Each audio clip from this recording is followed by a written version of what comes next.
દિવાળીના તહેવારને હવે ગણતરીના દિવસો જ બાકી રહ્યા છે. તેવામાં કોરોનાની માઠી અસર તહેવાર પર પણ જોવા મળી રહી છે. ભુજની બજારમાં અત્યારે તો મંદીનો માહોલ નજરે પડી રહ્યો છે.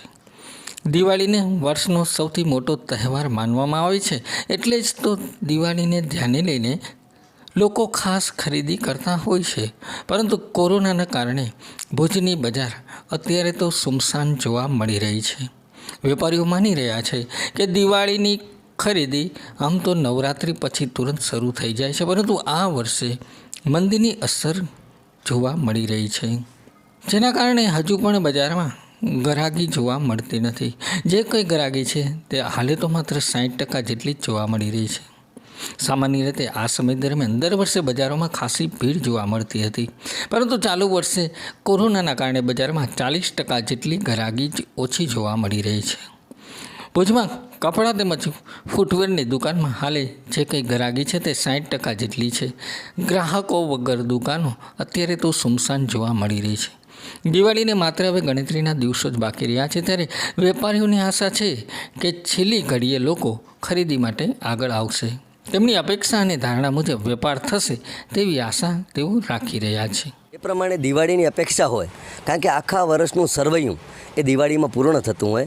પરંતુ આ વખતે જે રીતે કોરોના મહામારી આવી અને જે પ્રમાણે માણસોના મનમાં જે વિચાર હતો કે ભાઈ કઈ રીતના વાપરીએ કે બચાવીએ, અને બીજું વસ્તુ કે જે પ્રમાણે દિવાળીનો માહોલ જે દેખાવો જોઈએ અત્યાર સુધી દેખાતો નથી. અત્યારે જોવા જઈએ તો ગણેલા દિવસો 10 રહ્યા છે આજથી જોવા જઈએ તો, અને એમાંય જે વેપારી અમે માલ ભર્યો છે તમે જોઈ શકો છો બધાની દુકાનોમાં, અને બજારોના રસ્તાઓ સુમસામ છે.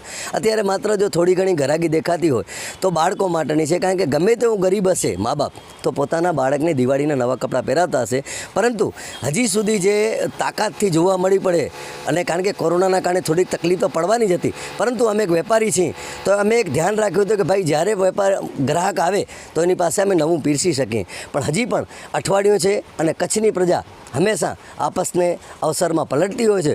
તો અમારી આશા છે, અને અમારી આશા ઉપર ગ્રાહકો શાયદ આપના માધ્યમ દ્વારા પણ અમારા અવાજને સાંભળી અને ગ્રાહકો પાછા બજારમાં પાછા વળશે, અને મોલ કલ્ચરને ભૂલી અને જો બજારમાં આવશે તો એમને એમનું ચોઈસનું કાપડ અથવા તો ચોઈસના કપડાં મળી શકે. અને બીજું કે મોલ કરતાં પણ આમાં પોતાનું અંગત લાગશે કે મારું શહેર મારી દુકાન.